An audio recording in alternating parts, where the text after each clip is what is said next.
So good afternoon, everyone. First of all, I'm grateful to WIFC to provide this platform to Shri Ketan Bhai and all RCMs for this wonderful opportunity. I've been working in transfer pricing for about 20 years, literally after becoming a CA, worked somewhere else and then joined KPMG and been working there. And trust me, after spending 20 years in KPMG in transfer pricing, I still feel that I'm still kind of, do I'm just what I know is just tip of the iceberg. There is so much to know. There are countries like US, Australia, Canada, but the transfer pricing has been there for 50 years plus. And still the issues which are coming over there are so evolved because the business and the way the dynamics are changing things there. But in the 20-year span in India, the amount of judicial precedences, the issues which we have seen is unprecedented. In fact, you see, there used to be time where in a month one case law used to come. In fact, now in a day five case laws come. And those again, I think the issues are so varied, so distinctive. Up till about maybe 10 years back, it used to happen that, okay, the transfer pricing means you have to go to a larger firms or to a mid-sized firms. But today I have several of my friends who passed out with me. I think there are several known faces over here also who often I can encounter because now your clients either they make investment, there is a collaboration, there is kind of some kind of business association, and through this, I think the subject is gaining more and more prominence, and the department really realizes this is to be a golden goose with regular assessment becoming faceless, international tax and transfer pricing still is face to face. And if you walk into any office, now I think they centralize everything in Mumbai in a BKC, any office which you see, each of the officer is handling 120, 150 cases and with varied complexities, And there is often, I think the way the department works, every 2 years, they kind of, change people, change officers, train them, bring them. So every new officer want to see and ensure that, okay, what is that new? How can I make new? If the new commissioner comes, there's a training get imparted, what new issues can we encounter? So on that note, I think today's presentation is aligned in a manner that it really helps someone who is there in a practice or who is kind of going to encounter, who doesn't have a transfer pricing experience, but kind of encounters this and how do you deal with the intricacies. So if at all you have any questions, I please encourage, I think, we can have a discussion around it. I think while the time is limited, but your practical experience, any issues that you have, please feel free, we can discuss that. On that note, we begin.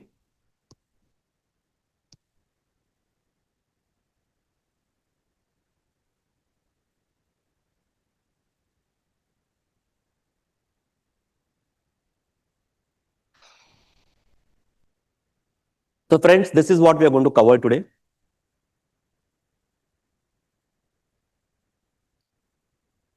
What are the TP issues? What are the issues which are relevant for a non-residents? There is the concept of a block assessment, which is there in the several mature jurisdiction. How does that apply to India? Because this is the provision already live. I think Girish Ahuja sir very aptly covered new income tax bill. So there's a nuance of transfer pricing in new income tax bill. Safe harbor provision, which is something this can really come handy to a lot of the practicing CS. And then there is the penalty provisions and complex issues. So I think time permitting will go to complex issues. Otherwise, GAR and complex TP issues. That's why I kept it last. I think we can ignore it. So why transfer pricing becomes relevant is, look, there used to be time where everyone wanted to do a globalization. COVID told us, okay, let's do localization. The supply chain are disrupting. Several MNCs want to look at a local manufacturing because with the global supply chain, things are not working. Today, several of our clients which are there, they want to have a localized manufacturing. The technology transfer is happening. A lot of the Indian manufacturers want to upscale. If you look at the state of Gujarat, there are 10,000 plus pharma manufacturers there. And there is a IP transactions getting happening. People want to do IPOs. People want to kind of, do a backward integration, front end integration. We all are familiar with the tariffs, how tariffs are going to play, and taxes. There is a consensus that at least every company should pay 15% of tax, which is what is coming from BEPS, and that is again going to significantly change while India has still not adopted, but there is no choice, but India will also have to fall in line with this thing. Digital tax is there everywhere. Reduction in a corporate tax. Every country want to attract more investment. They're incentivizing by reducing corporate tax. There is a extreme collaboration between the tax authorities. And I think somewhere in a slide, we will see how today the governments are wanting to present a data which is there in a manner which can be adopted and seen for doing a real identification of which are the entities for whom really the detailed assessment should happen. Steep penalties, and then there is an attribution of profit to the P. Okay, maybe we'll skip this. So this is little bit of evaluation of a transfer pricing. Like until 2016, the thresholds were very low. The number of APAs were kind of coming up. Now there is a huge pendency at the CIT appeal level after the assessment has happened. There's a remand proceeding which is happening. The tribunals are full with the cases which are there. And why is all of this happening? So all of this is happening because of this.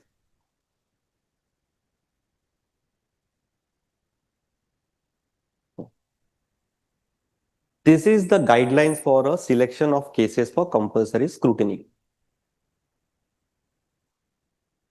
Until 2003, or I think from 2003, if you had a transaction of more than 5 crore Indian rupees, which was reported in a Form 3CB, the case used to get transferred to a transfer pricing officer by the assessing officer. That resulted in a lot of cases coming, things people got trained. Earlier in Bombay, there were 2 transfer pricing officers. Today, there are about 28 transfer pricing officers with the 4 commissioners, which is there. Then the limit increased to 15 crores.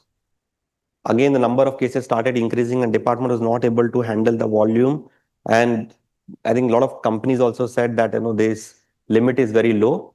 So from 15 crore, it has now that revenue-based limit has got ignored. And now they have brought out as a part of a CAS, which is a computer-assisted selection of cases, various parameters. And if a taxpayer does not file 3CB, does not report a transaction in a 3CB, there is an adjustment in past of more than 10 crore rupees, which has been sustained by the tribunal, then those cases will compulsory get transferred to the transfer pricing officer. And once a case comes to transfer pricing officer, he approaches with a mindset कि मेरे पास अगर case आया तो इसमें तो adjustment करना ही है और कैसे करूं I think he tries to point out flaw. The time limit, once a notice comes to you, within 30 days you are supposed to file the transfer pricing report.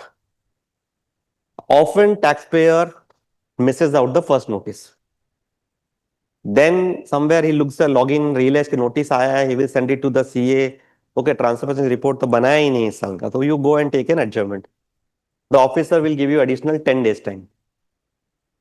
If within 40 days you are not submitted the transfer pricing report, then he is well within a right to apply the penalty, which is 2% of transaction value.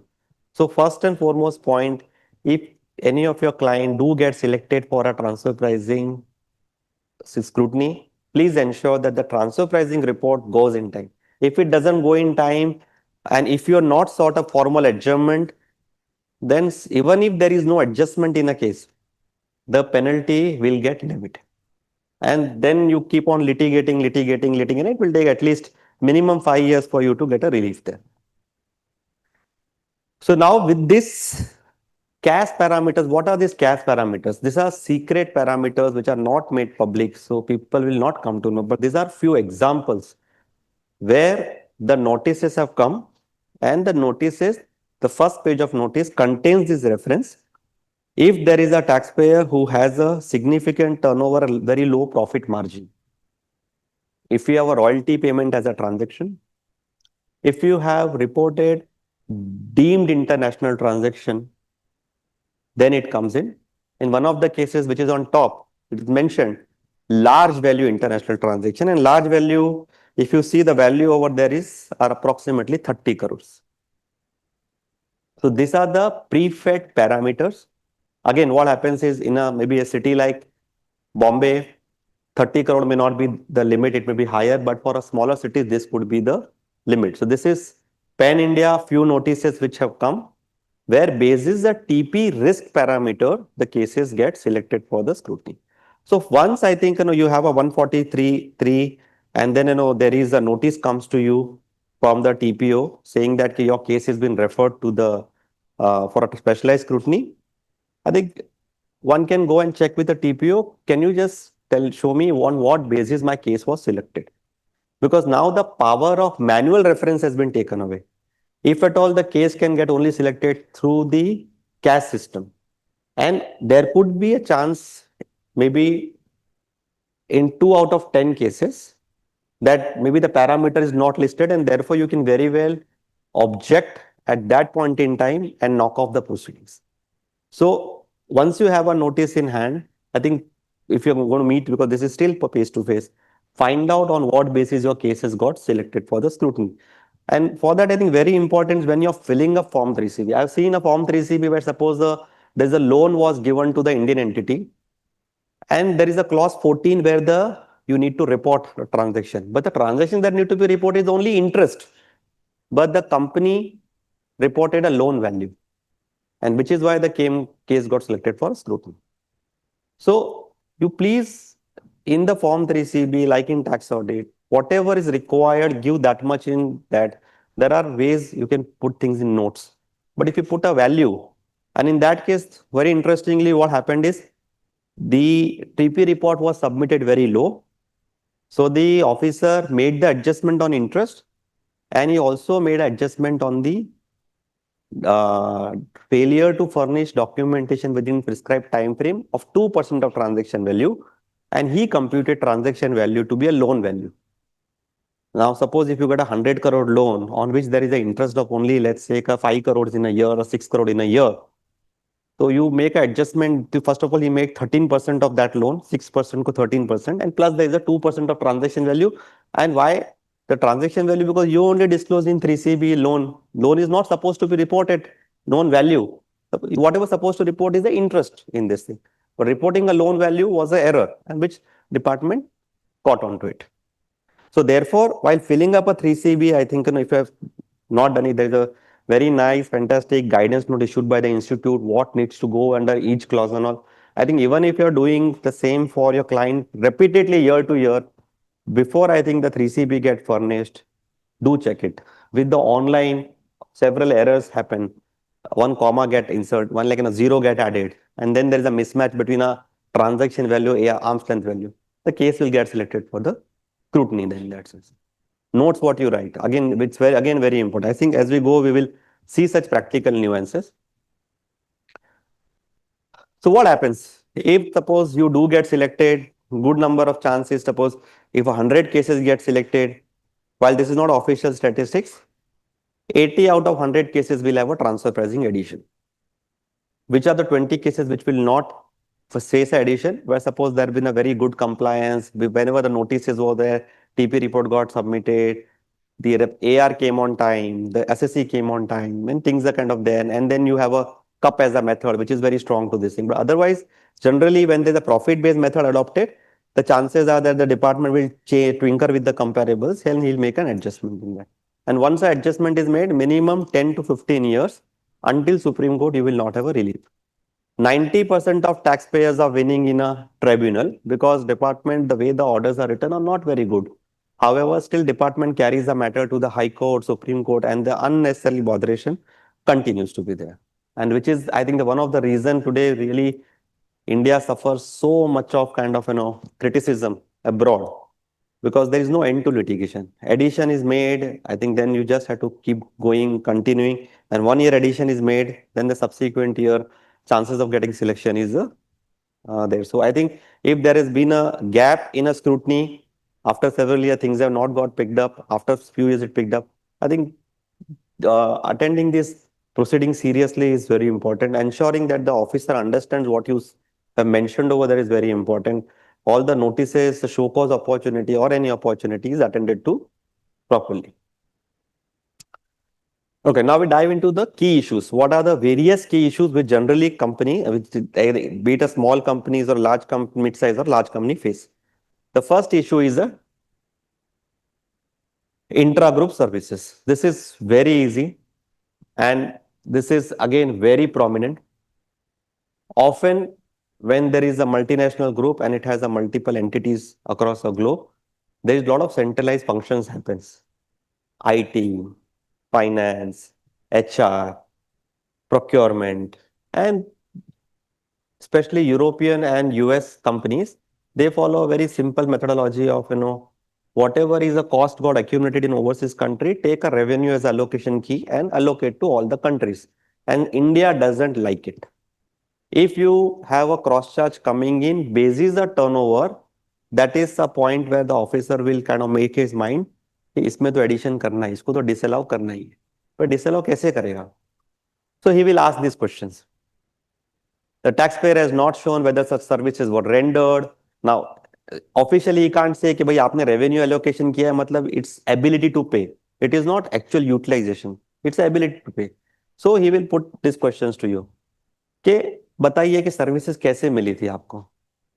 फिर whether independent entity would have paid for these services, whether this expenditure was incurred by their parent, show it to me. What is the administrative staff maintained? You already have a staff at your level. You have a HR department. Why are you kind of getting this charge for them?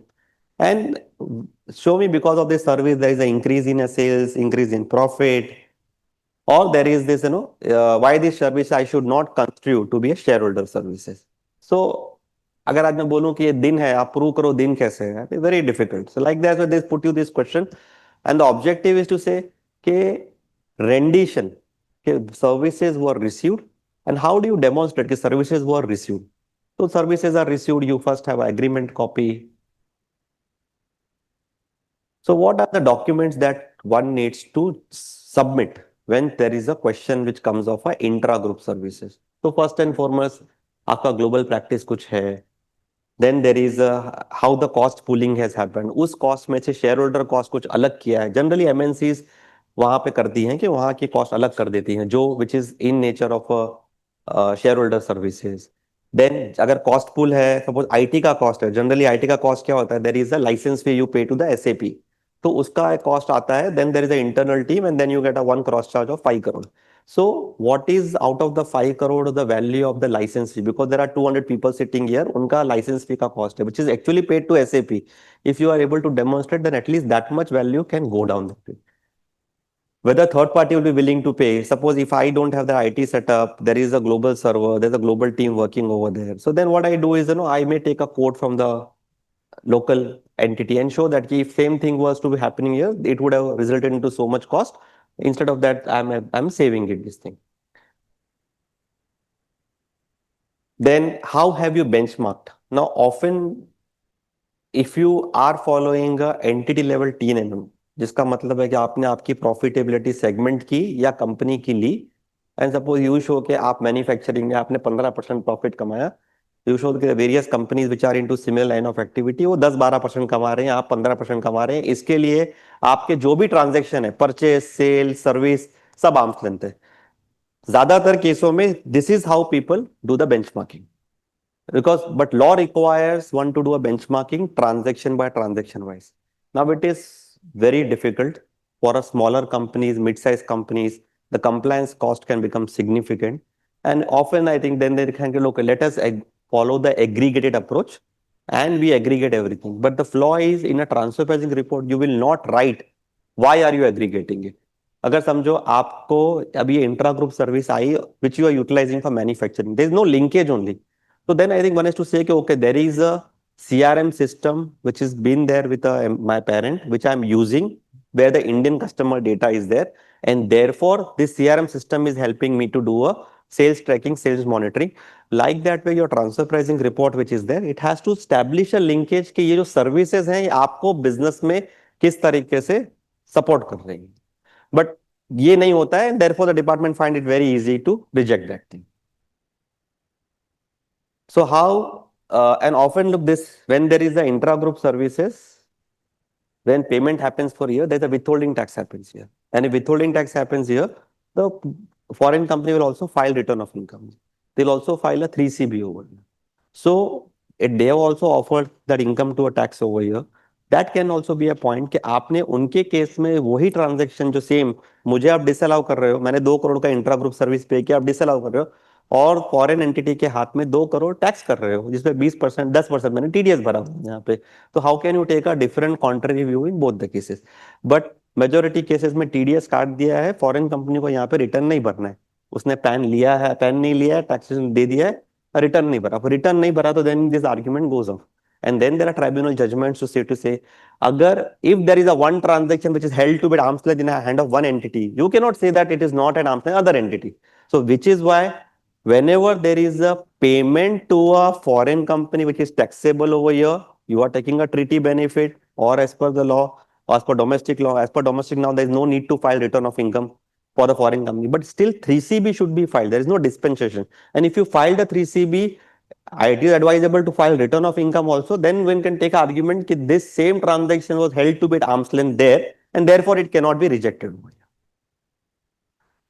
Then there is a safe harbor provision, which is again a very beneficial provision, but not utilized to a greater extent. And I think this is something where there's a real scope for a lot of the practitioners to evaluate whether their client case falls over here, and therefore you can actually add a lot of value to your client and also save him of the litigation rigor.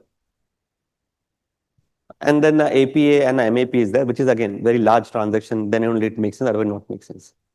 These are the few of very good judicial precedences.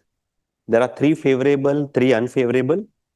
Favorable one says that the officer cannot get into the shoes of the company and decide कि ये services benefit हुआ कि नहीं हुआ. If assessee has benchmarked it, even if with a profit-based method, उसको accept कर लेना चाहिए. He should not deny that thing. Then it's the taxpayer's prerogative कि कहाँ से service ले. अगर if I want to take a SAP for my parent and that is costing me 5 crore, and why you can't tell me you should have used a tally only and 2 crore में आपका काम होता था.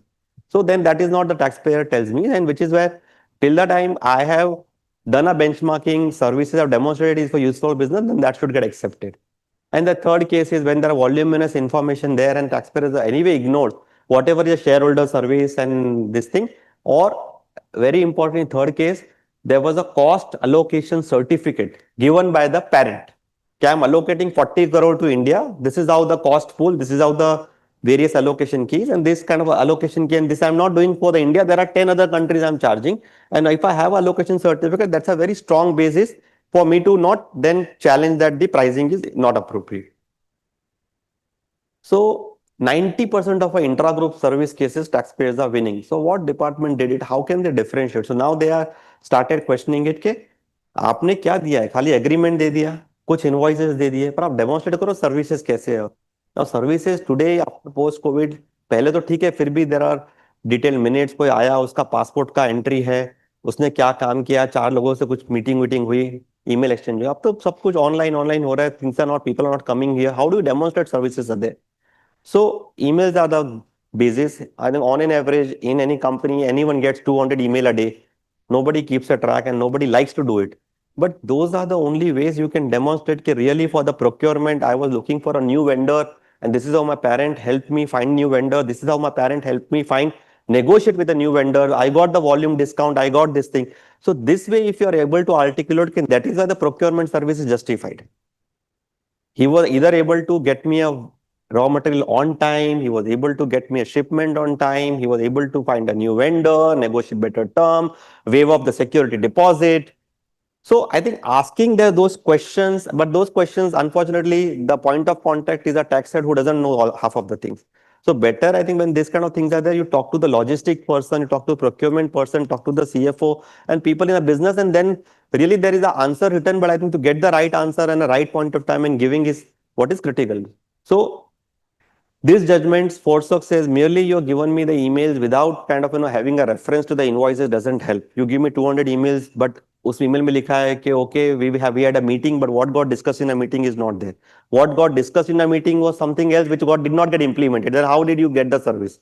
So these are the three case laws where they said कि invoices per se, in our opinion, do not demonstrate nature of services. You merely give me the agreement invoice and say कि service आई है तो नहीं चलेगा.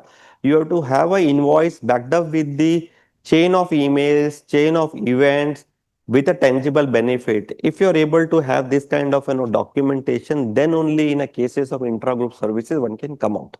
Otherwise, if you have a intra-group services, your case gets selected for scrutiny, it is surely going to get adjusted. And last one was merely providing the broad framework of service outlining. And many times, we write very beautiful 5 pages of submission explaining the services. But the key, the department now realized it. Let us ask the question कि service का cost कैसे allocate हुआ था, इस service demonstrate करो, and that is where majority of taxpayer fails.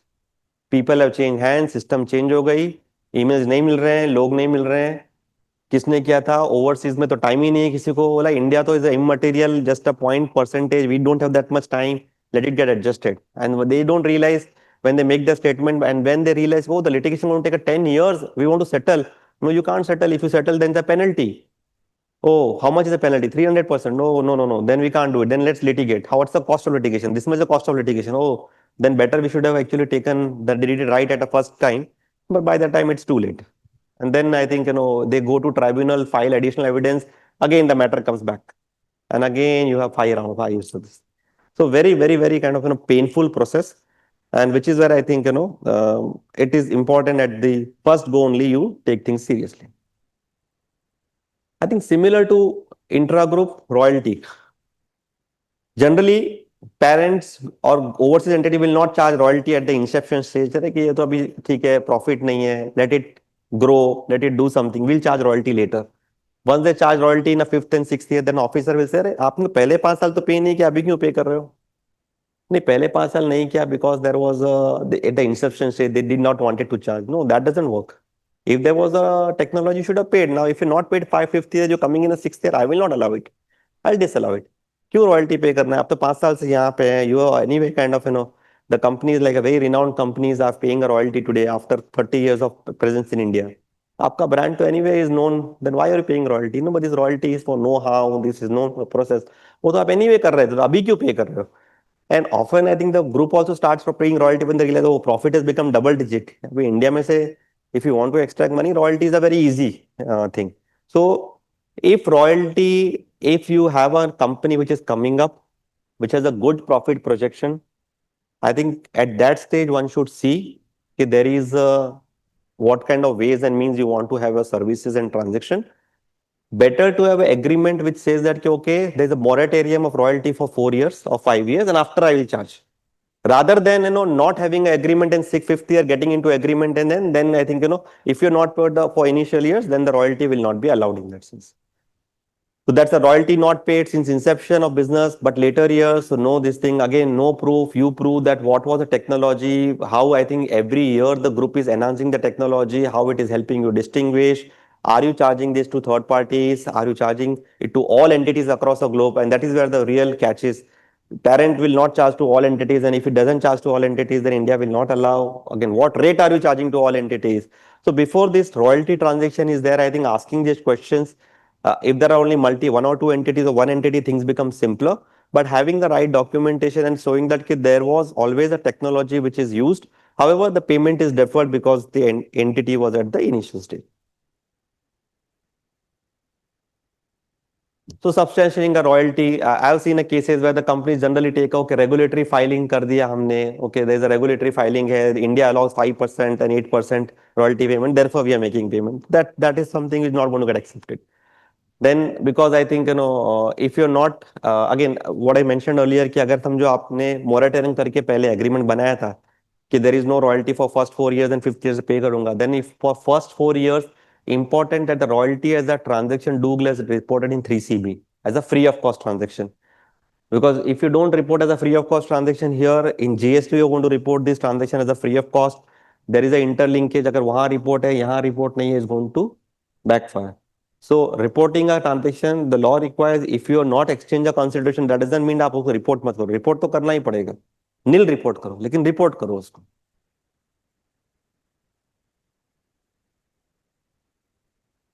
Again, email communication, royalty ने कैसे help किया, क्या track record, I think the largely in line with the what we saw in a management cluster. This is a fantastic area which is often gets no, doesn't get noticed. क्या है ये? So finance act 2012 में this got introduce so to say कि अगर आपने किसी को service render की है और 60 डेज का पेमेंट टर्म था और 60 डेज में पैसा नहीं आया, that then we will consider कि आपने उनको लोन दिया, वो आपका फंड्स एंजॉय कर रहा है और आपको उससे पैसा लेके इंटरेस्ट चार्ज करना चाहिए. तो फर्स्ट ऑफ ऑल आपको overdue receivable should have disclose in 3CB as a overdue receivable. आपने डिस्क्लोज नहीं किया तो वहां आपको 2% पेनल्टी लगेगी और उसके बाद आपने इंटरेस्ट चार्ज नहीं किया तो मैं इंटरेस्ट चार्ज करूंगा उसमें. So which is where and often आप देखो सेवरल कंपनीज में 7 दिन का एग्री इनवॉइस में लिखा रहता है, oh you pay within 30 days, if you don't pay within 30 days 18% interest will be charge. There was never intention to charge, but वो किसी ने ड्राफ्ट कर दिया एग्रीमेंट, इनवॉइस में पड़ा चल रहा है चल रहा है चल रहा है, एंड वो इनवॉइस आप दे देते हो ऑफिसर को, वो देखता है आपने तो खुद ही बोला 18% चार्ज करने को, आपने चार्ज नहीं किया तो मैं तो अब एडिशन करूंगा 18% का. सो आप क्या सबमिट कर रहे हो, क्या लिखा है, अगर वो आप इंप्लीमेंट नहीं करने वाले हो तो उसको एग्रीमेंट में या इनवॉइस में मत रखो. एंड ऑलवेज इंपॉर्टेंट कि आप ग्रुप की एक तो कहीं पे कुछ डॉक्यूमेंट हो जहां बता लिखो, आप 90 दिन लिख दो, 120 दिन लिख दो, पर कुछ तो लिखो कि very okay this is my policy. Nobody kind of okay. Now, as per FEMA, you have to get the money within 99 months. So that's like the maximum you can do. But I think generally, depending upon the lead time, shipment, I think the warehousing, calculating all of this 30, 60, 90 is a reasonable time frame. Agreement में ये time frame होना चाहिए.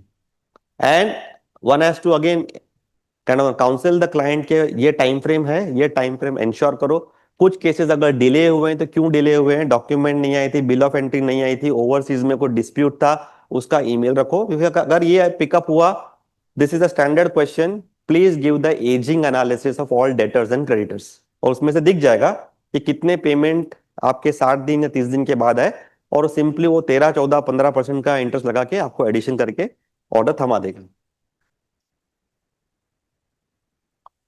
Few arguments which can come to your rescue is कि मैं तो third party को भी नहीं चार्ज करता, ग्रुप को भी नहीं चार्ज करता, मेरे पास इंटरनल कप है. Even third party also when I do the sales I don't charge because there is not a practice I charge interest, so which is why I can do. So this can work, but many times, often, what if you have transaction only with the group company and no third party which is there? Then you have a receivable, you also have payable. मेरे को receive करना था 5 करोड़, पे करना है 50 करोड़, तो वो भी डिले हुआ है तो वो नॉक ऑफ कर दो. नहीं, नॉक ऑफ नहीं होगा, हम तो इंटरेस्ट 5 करोड़ पे चार्ज कर देंगे. So some ITAT then do consider, okay, आप there was never intention for you to really deposit. एक केस ऐसा हुआ था, the company sold something to Myanmar. Now Myanmar, there is a currency, forex is kind of, there is a very restriction to repatriation, which is why the AE was not able to send money only. Then what do we do? So at least what we told the AE कि आप एक काम करो, वहां पे एक bank account खोलो, उस बैंक अकाउंट में जितना यहाँ से आपको पैसा आ रहा है वो डिपॉजिट कर दो. उसका जो जब भी ये रिलैक्सेशन हो तो वो money along with the interest you give it back to. So there was always the intention to repatriate. You were not able to repatriate because of regulatory restriction, but that doesn't mean you are enjoying the fund. And I think that those are the arguments which really show your bona fide. Maybe the officer will not accept it, but when as you go to the commissioner, he'll look at there was a real intention, but we were not able to repatriate because of this constraint or this situation which was beyond your control. In that sense. So look at it, problem if it is there, look at it practically, how you want to comply with the law. And if you approach with that mindset, certainly you will find an answer to those things. Guarantee. Supplier को guarantee चाहिए, premise लेनी है, landlord को guarantee चाहिए, bank को guarantee चाहिए, जेवी कर रहे हैं, जेवी पार्टनर को गारंटी चाहिए. Simply you write a cover letter, corporate guarantee दे दी, एंड सब भूल गए देखे. फिर वो देखा कोई फाइनेंशियल स्टेटमेंट या कहीं पे कुछ मीडिया में आ गया कि अच्छा ये गारंटी दी थी, आपने डिस्क्लोज नहीं की.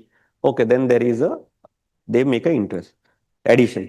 Now there are guarantee of two kind. One is the implicit guarantee and explicit guarantee. Implicit guarantee क्या, I am part of suppose ABC group. Since I am part of ABC group, if I go and ask for the loan because I am part of the group, किसी और को 10% पे loan मिल रही है, मेरे को 6% पे मिलेगी, because I am part of the ABC group. उसने मुझे गारंटी नहीं दी थी। अगर वो मुझे गारंटी देगा तो वो 6% की जगह मुझे होगा 5%, because they explicit guarantee. So the law says, okay, if our Indian law is silent, OECD says कि implicit support के लिए कुछ payment नहीं करना चाहिए. However, if there is explicit support, letter of comfort, introduction letter, any letter which is there, then you have to kind of disclose it and charge the guarantee commission on that one. कहाँ से generally पता चलता है? आपके financial statement पता चले, contingent liability में disclosure होगा कि गारंटी मिला है या गारंटी दिया है। वो दिया है और उसका I think then this are the implication on GST, it has the implication on transfer pricing. Again, once I think, first I think often people forget to report and identify. Once you identify, then I think is the real crux is how do you benchmarking? Okay, there are for benchmarking again, you do a credit rating analysis and you kind of find out what is the interest saving that you really achieved. Like in the example which I gave, had I gone independently, I would have got 8%. Because I went with a letter, I got a 5%. If I got a saving of 3%, maybe the 3% is a saving which is there, which I and my parent need to share. And maybe I think an ability to negotiation, if there is nothing, at least 50-50 हमने share कर लिया, कुछ करके भी एक logical basis बना के one can benchmark this transaction.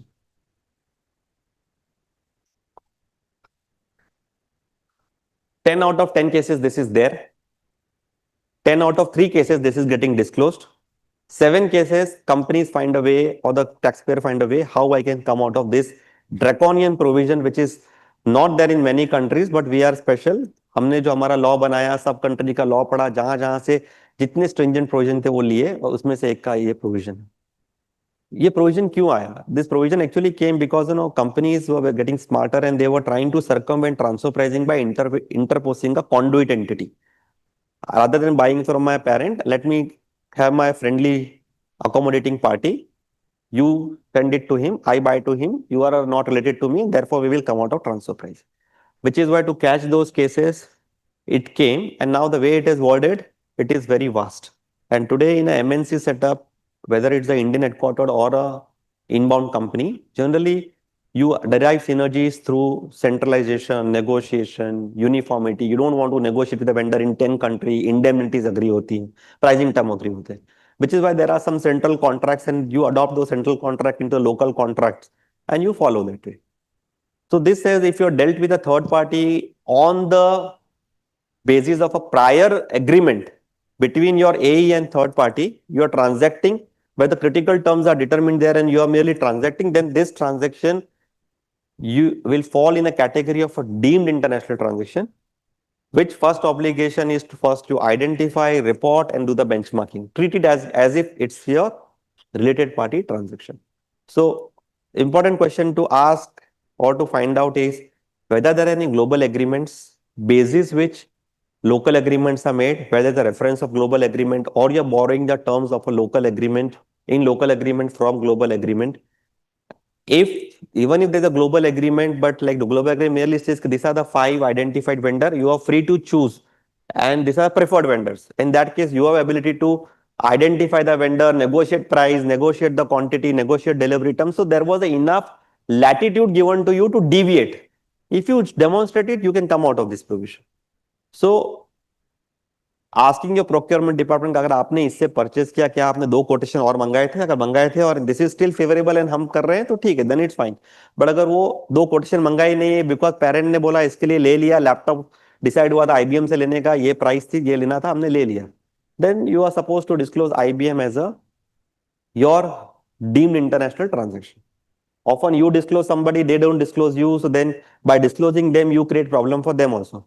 And then if there is an important customer and because of you, he face an inquiry, then it's a business consequences.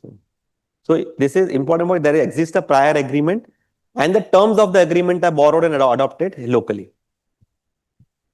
There is a very renowned judgment for Kodak where there was globally a business sold. Pursuant to the business which was sold globally, India also divested a business. Then the tax office saw this in a news and they said, Kodak, why have you not? Why this we will allege to be deemed transaction? At least fortunately, Kodak was able to demonstrate. While it is certainly arising out of the global deal, however, locally I was given lot of authority to negotiate and flexibility, which asset I want to take or don't want to take. The consideration formula was set, but I also did my DCF working and found out, okay, this consideration is favorable to me. So the timing of the transaction, the which asset to be given, what customer to be taken. So there was a flexibility given to me, and tribunal went through all those things. And then tribunal came to conclusion that even though this is a child contract arising out of the parent contract, however, we will kind of, because there was it was not enforced on you, and you still had the ability to negotiate or deviate. Okay, you did not deviate, that's a different thing, but you had an ability, at least on paper, and you are able to demonstrate through negotiation through this, then we will not kind of consider it to be a deemed transaction, the way I think it was alleged by the TPO and then confirmed by the commissioner, and the matter went to tribunal.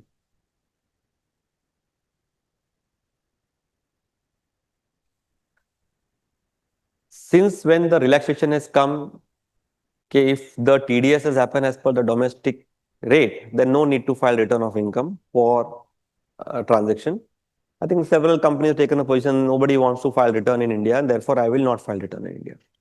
However, if the related party transaction, even if it's a 1 rupee, obligation is to disclose and file 3CB. If you don't file 3CB, very clear 1 lakh rupee penalty for non-filing 3CB and 2% penalty for non-furnishing of documentation. There can be another 2% penalty for non-maintenance of documentation. So there can be penalty can be very stringent. So 3CB, lot of representation went, if you're relaxing a company to file return of income, 3CB is meaningless without return of income. Relax both of them. But government knows it, purposefully hasn't done it. So 3CB, even for a 1 rupee transaction, needs to be filed. Again, what is arm's length for me? Suppose often I take a situation, if I made a payment of royalty, 5%, I do a search, come up, actually the companies in this range are paying 8%, but I am paying 5%, I am at arm's length. It is arm's length from India perspective, but from the recipient perspective, it doesn't appear arm's length, which is where when you do the search, you come up with a range which is 4 to 6%, which is palatable from India perspective, overseas perspective. Because same documentation you want to rely and you want to go to the officer कि मैंने 5% royalty arm's length है, India से है, उसके हाथ में नहीं है. There can be income imputation in the hand of the foreign company. So when you do a benchmarking, choosing a delta, which pricing, which falls within range is very important. There is judgment of Filtrex, where I think it was a intra-group service judgment, where the department disallowed the service payment in the hand of the Indian entity. The company went and said, my foreign company was picked up for assessment, it was assessed, and the international tax being referred to transfer pricing, and you held this transaction to be arm's length there, then how can the same transaction be not arm's length over here? Tribunal looked at it, and therefore they said, okay, what is happening in the hands of Indian company is wrong, and therefore they kind of deleted the addition. So sim converges is a judgment where very conveniently the foreign company said, okay, I have reported transaction, but I don't maintain my documentation. I actually rely on Indian entity documentation. Okay, show. Okay, but entire documentation written favoring him. It is not favoring you at all. So, okay, no, you should have maintained your own documentation. Now, it's very, for same transaction, you can't have two documentation benchmarking analysis, which is where, suppose if you're making a 5% royalty, the range should be 4 to 6. So 5% appears arm's length on both sides. Same way, you're taking a profit-based method, cup method. Don't just look at things from India perspective. Transfer pricing has a dual impact, and especially if the income or payment which you're making to non-resident is taxable in India, then you have to do a benchmarking which kind of is palatable from both perspectives. We want to be innovative, we want to kind of adapt the best practice, and therefore we go and take some provision and introduce. So this is what was introduced in last budget finance bill. What it says is from AY 26-27 onwards, if the taxpayer is getting a repeated addition or repeated selection of the cases, in year one when you got selected, you can go and request a officer कि मुझको हर साल नहीं assessment करवाना है, एक काम करो आप assessment करो, जो भी आप assessment करोगे next 2 साल के लिए मैं accept कर लेता हूँ उसको. So then you can pass an order at one go for 3 years. So this is called a concept of a block assessment, where the choice is given to taxpayer before the order is out and the notice is there. You can go and tell the officer that I want you kind of do the assessment for 3 years. I don't want to come and see you every year. Or I think, you save time, I save time. While in overseas, there is something called term test. Whenever somebody gets selected for scrutiny for block of 4 year, you do select it. So, okay, you see 1 year margin is less, 1 year margin is more. So, okay, you give a benefit of aggregation. That's how the block assessment happens. Now, here, if you do a block assessment for transfer pricing without consequential change in section 153, then how it will work? Today, my regular assessment timeline are going to run separately. This will run separately. And why do I advance my scrutiny? When in fact, I don't know the outcome, whether the outcome is favorable or unfavorable. If I go and commit to him for 3 years, I'm accepting it, then it's going to be more challenging. So, a lot of caution, again, provision, the rules are yet to be out, but I think there'll be a lot of temptation. Okay, let us look at it rather than that can be more efficient. But I think if what if outcome is negative, like how in tribunal we don't club multiple years together. We first see the year outcome of first year favorable, and then next year we'll strategize. Even though the 4 year the issue is same, we don't try to club it. While there may be sometime advantage. So like this way, this is a provision which gives you a right where you can go and say मेरे को 3 साल का assessment साथ में करना है.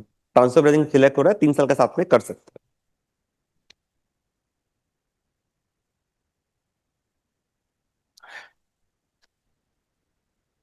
Income tax bill, what Girish Ahuja sir picked up. A very few, I don't know whether sir picked up this point, but section 92 where transfer pricing ज़्यादा बड़ा नहीं है. I think it's hardly 4 5 sections. And KPMG we would be what around 350 people, 11 partners across I think all big fours. There is 1400 people practicing day in day out 365 days. We keep doing this work. An amount of litigation which it generates is immense. One of the bone of contention is how two entities will be considered to be related party. So there is section 92A1 which says if an entity participates in management, control and capital, then is a related party. Now, how do I decide who is the management, control and capital? So then they say, okay, for the purposes of subsection 1, two enterprise shall be deemed to be associated enterprise if at any time during the previous year they are there is a common direct shareholding, there is a ability to appoint director, there's a relation of mutual interest, one has given loan to another entity, one has given a guarantee. So there are 13 criteria laid down. If you fulfill that criteria, then only you are an associated enterprise and you're supposed to do the compliance. This was a law which got settled after several of the tribunal rulings and judgments, and still there are issues coming through. Now in a new income tax bill,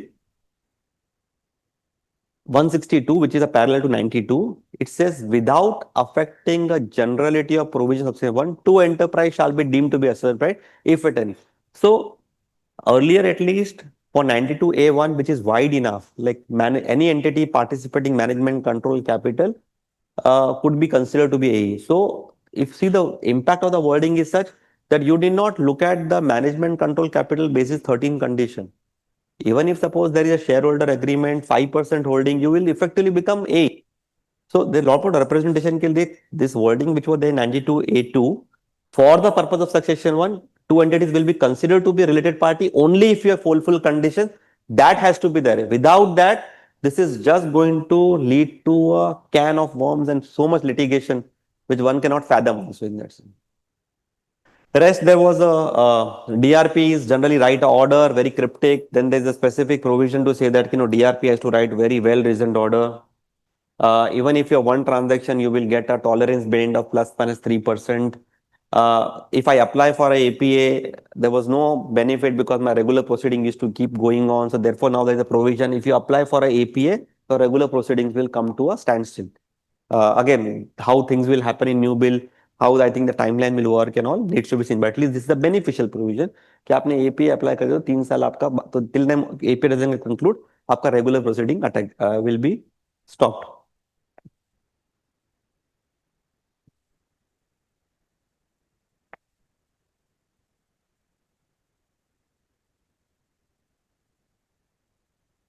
I think next we have is a safe harbor rules. And this is what I was saying. This is something which is a very uh, a good provision which is there, which can be utilized. Provide and this is so again this was there in several overseas country. Okay, if a taxpayer doesn't want to have uncertainty, let us look at what are the transactions which are recurring and let us prescribe the pricing for the transaction. And if you meet those pricing, then we will not touch you for litigation. But then you have to offer that pricing, and you have to select that option along with return of income, not later. So when you're filing return of income, along with that only you have to say, okay, I don't want a litigation on transfer pricing, and I'm willing to offer this much extra. This is how much paid taxes. This is my application. You make an application in a time bound manner of 6 months. The officer has to give adjudication. If it doesn't give adjudication, then it deemed acceptance. Okay, it has got accepted. Then nobody can come and for at least for that year question. So what are transaction mentioned there? Back office services, software services, corporate guarantee, intra-group loan, R&D, manufacturing of core, non-core products and all of this. And what are the pricing which are laid down? If you are delivering a software services and you offer a markup of 17% or more, then you are eligible for a safe harbor. And often I think, a company which is in a startup phase, company which is in a mid phase could very well fall in the category.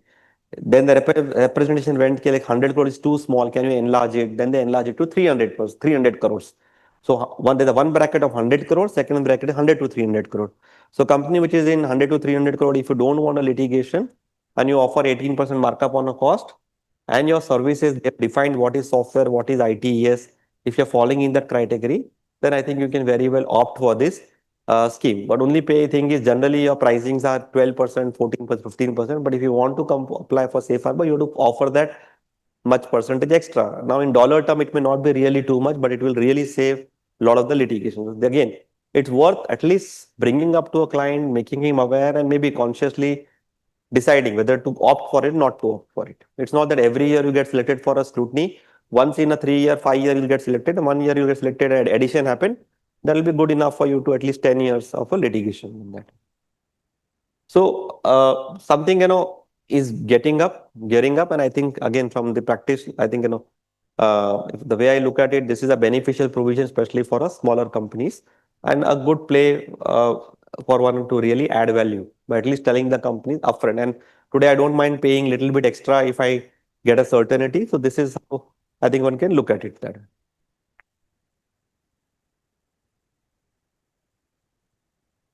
Okay, intra-group loan. So again, in a safe harbor, like there is for a loan also there are various credit ratings prescribed, and credit rating and the loan rates are prescribed. Little high, little steep.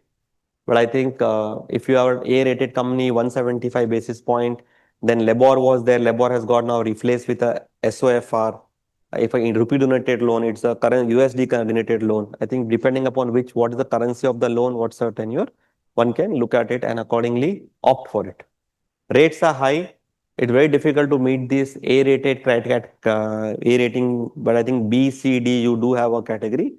So SOFR plus 4%. Now SOFR, it would be in a range of 3%. So 4.75 on 3% would be around 7.75% foreign currency loan. I think it's little pricey, but still I think, if you don't want a litigation, you go for it. Otherwise, I think, you face and scrutiny in that.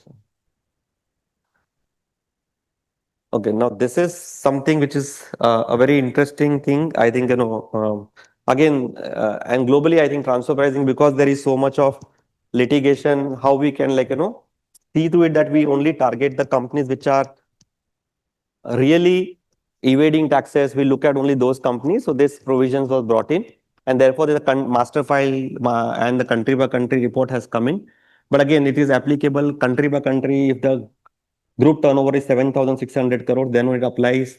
And master file, if its net worth is more than 500 crore, and there are some criteria, 50 crore transaction, then master file applies. So master file thresholds are low. Often you forget to file master file. And if you forget to file master file, then the penalty is 5 lakh rupees if once you've forgotten to file master file, and then can be a day-wise penalty also. This applies if you have a transaction of more than 50 crores, plus there is a intangible payments or service payment of 10 crore, then master file applies. So country by country, not many companies will fall in, but master file certainly lot companies can come in. So for a company which are having an increasing trend of transaction, this is worth looking at it. Now, what is the country by country report? First, country by country report is like today, if you look at any listed company and you decode, so they disclose all their subsidiaries, all their financials. Likewise, also OECD says, okay, you file a country by country report in a home country basis, which the tax authority will see whether you are fit to be selected for scrutiny, so that we don't end up selecting each and everyone. We only select the real one where there is a real meat, and we also spend time where we get something tangible out of it. Now, this is what I'm showing is US. Several companies like US headquartered groups had to file it. They filed it in US. What did US do? US on its website has brought up a lot of data of companies which are US headquartered and they have filed the master file, country by country report. Companies which have in other jurisdiction have declared zero profit, losses, ETR is low, ETR is this thing. So here is a link. I think if I just click on this link,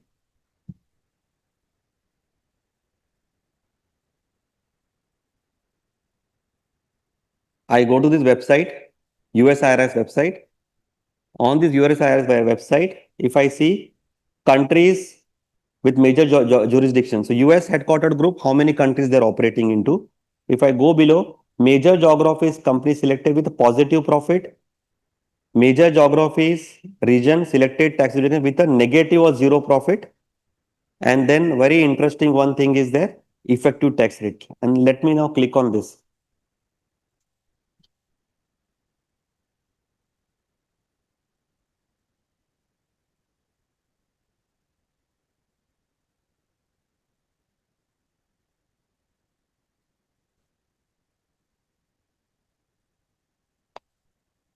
So out of the various country by country report for filed over there, US says there are about 1589 countries whose ETR is less than 5%.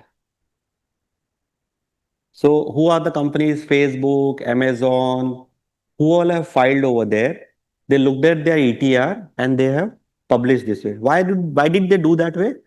They want to show okay how transparent we are. We are disclosing all the data. And now today you have access to data, you can see and do what it is. So there are about total M&E group with zero profit were 1770, with the 5% less than ETR is 1589. Then there are less than 10% is 1849, 45. Now how does that data help us? So there is other thing is there, which is if I go to the first tab, major geographies. These are US headquartered group. How many countries you have operation in?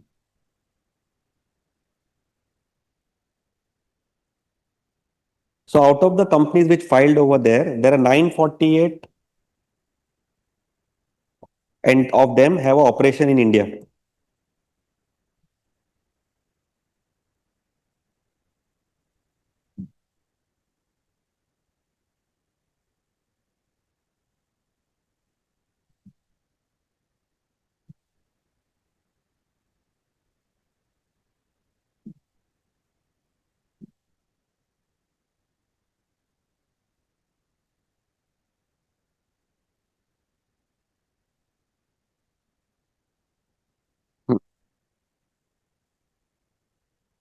So 940 of them they have operation in India, of which there is this much is profit, this much is taxes and all of that thing. So these are the US headquartered group with this thing.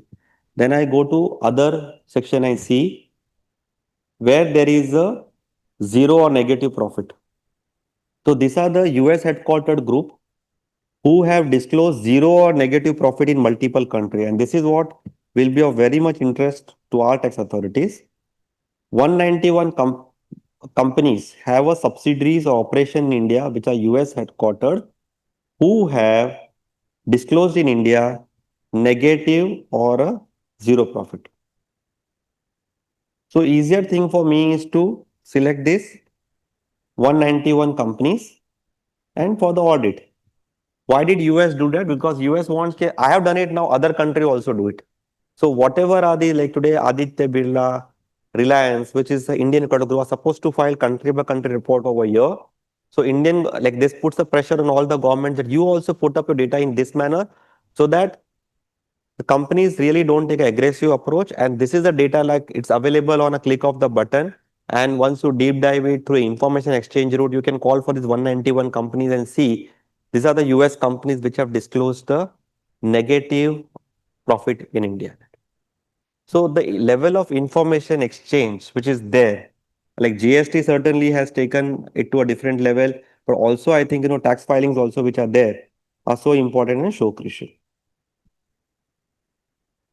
Okay, well, now I go back to my.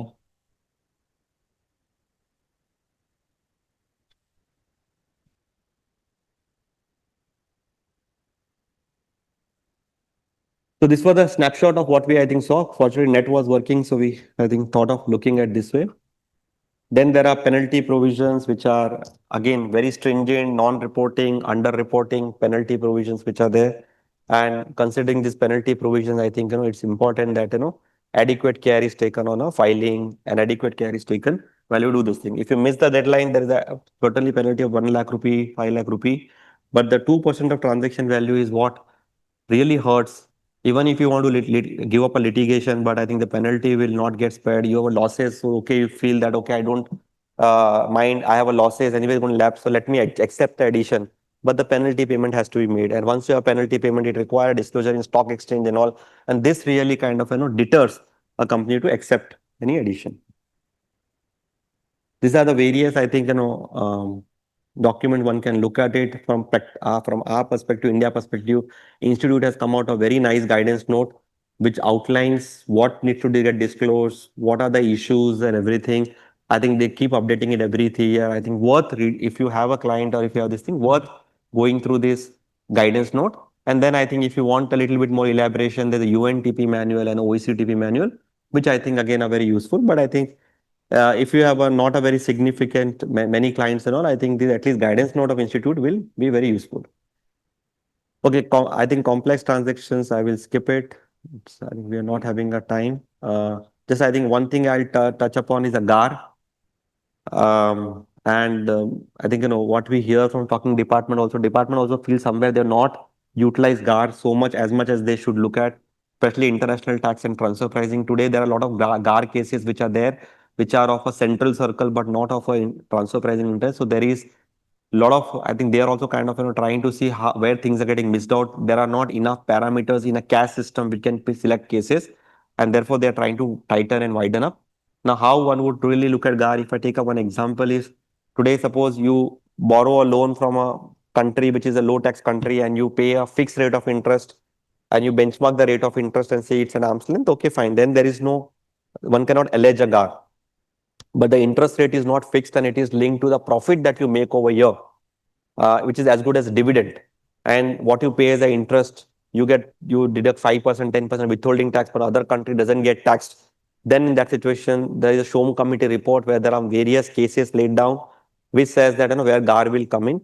So it could be if there's a large transaction, even one leg gets picked up, the entire transaction can get questioned. So GAR is something which I think this generally features in any advice that one looks at it from that perspective.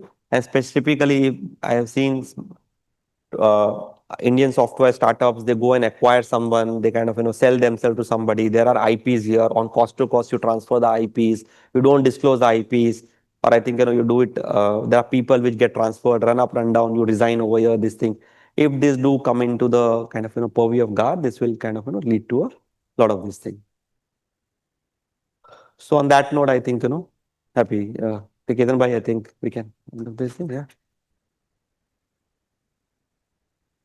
Yeah, sorry, if anyone has any experience to share or anything, I think, it will be mutually learning for everyone. If you have faced any situation, I think we can spend 5 minutes learning through, I think, like I told one example, company disclose instead of loan interest, they disclose the loan value, and therefore there's a penalty on those perspective. Then there was the IPs were transferred on a cost to cost basis. Then there are situations where there are royalty payment don't have prior disclose initially, subsequently. There are share transactions which are often going to happen. And especially in a share transaction, what happens is you disclose in a recipient company, but the company which is infusing that you don't disclose. And as and when that company want to sell the shares in capital gain, you want deductions, which is where I think the company which is infusing share capital, it is important that that company's PAN is obtained and a 3CB is filed in a year when infusion happens. So likewise, there are these transactions. I think it's important that one looks at it that way.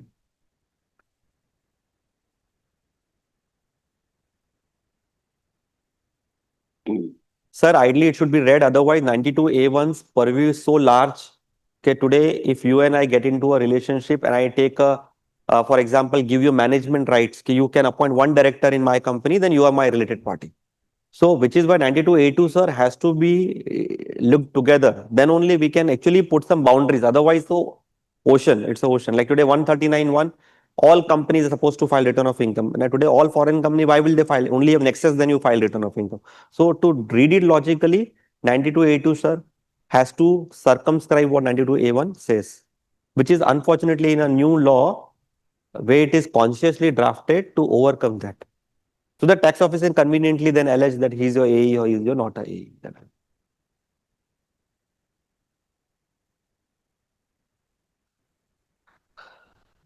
Yeah, please, sir.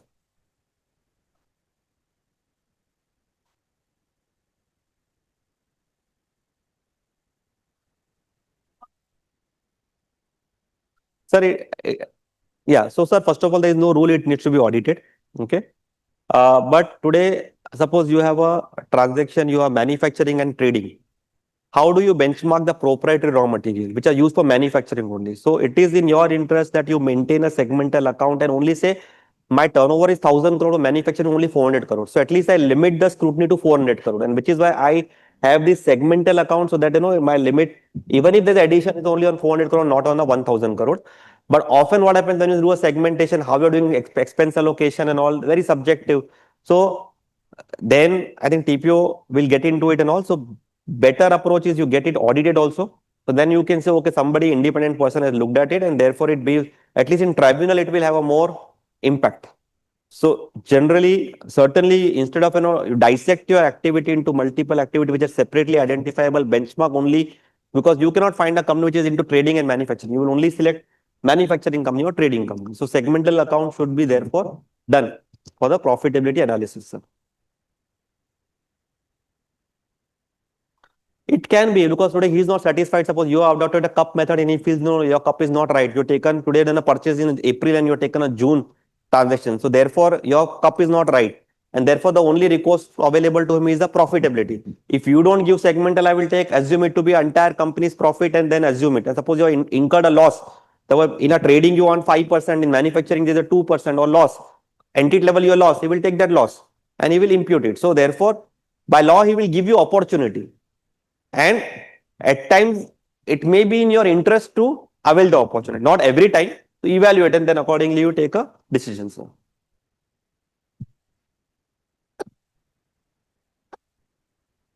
yeah, please, sir.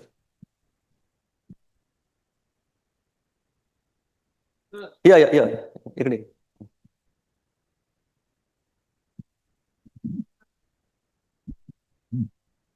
Good evening. Yes, sir. In the case of inter-group services, in the case of accounting and IT-enabled services, if there is a company in India which is rendering the service, is deploying a certain set of people to do the service, and it is charging under the normal pricing range under TNMF on a cost-plus basis, will the PE factor get triggered in because the staff is dedicated to that particular company? Very good question, sir. So, I think it would depend upon what those people are doing. So, if it's accounting, the back end work, non customer facing, non vendor facing, PE will not get it. However, there is the procurement support service you're doing, where you are liaising with a vendor and you are negotiating, fixing the price. You're binding the foreign parent. It will get this thing. The market support service you are doing. You are doing licensing with the vendor, after sales services. So, if the activities of the Indian employees are binding the foreign entity, then the PE will come into trigger. But till the time the foreign company has laid down, okay, if at all you're discussing with a, this is the price list and this is, I think, conditions, and you are just following, you are acting as communication link, it will not be P. But if you take a decision, you write emails very freely and all of that thing, there has been a e-fund case where tax office said that by virtue of having a captive here, you are essentially doing a core activity and therefore you're doing core activity and you are PN. Yeah. So I think P principle independently apply. Merely you do a back end work, it will not result into so. And fortunately, the transfer pricing officers, they get so busy with doing a profitability analysis, margin analysis, they don't get into this aspect. But through the emails which you're going to submit, and if this is going to come out, you are actually negotiating. Therefore, the emails what you submit, documents is important, that you don't end up creating another problem where he gives to international tax thing and say, oh, you see, this is how things are there. One question. Yes, sir. In the time available, do you think you will be able to throw light on the Gujarat High Court ruling in Axis Bank in the writ matter? They have, of course, send the matter back so that we all relate to a scenario where a domestic entity is said to have international transactions with its own foreign branches, because that was, I thought, a very new concept coming in for the first time in the last 25 years. Sir, you're talking about Veer Jain's case law? No, I'm talking about Axis. Axis Bank, okay. Where the domestic transaction, Yeah. SDT. Sir, now fortunately what happened was, sir, SDT, which was earlier part of transfer pricing, has been removed from 1st April 17 onwards. Okay. But still those years where it was there, the department keep kind of, making adjustment to. But now there are so many ruling of tax court and everyone, which says that if the provision was introduced and subsequent to repealed, one has to look at the provision is not there. In Axis Bank, the facts were a little different because there was some management things and all, which is the Gujarat High Court had to refer it back to the TPO. But today, I think domestic transaction, unless you have 115 BAB entity or you have one of the entities kind of enjoying the 10A benefit, generally, I think the SDT provision should not apply.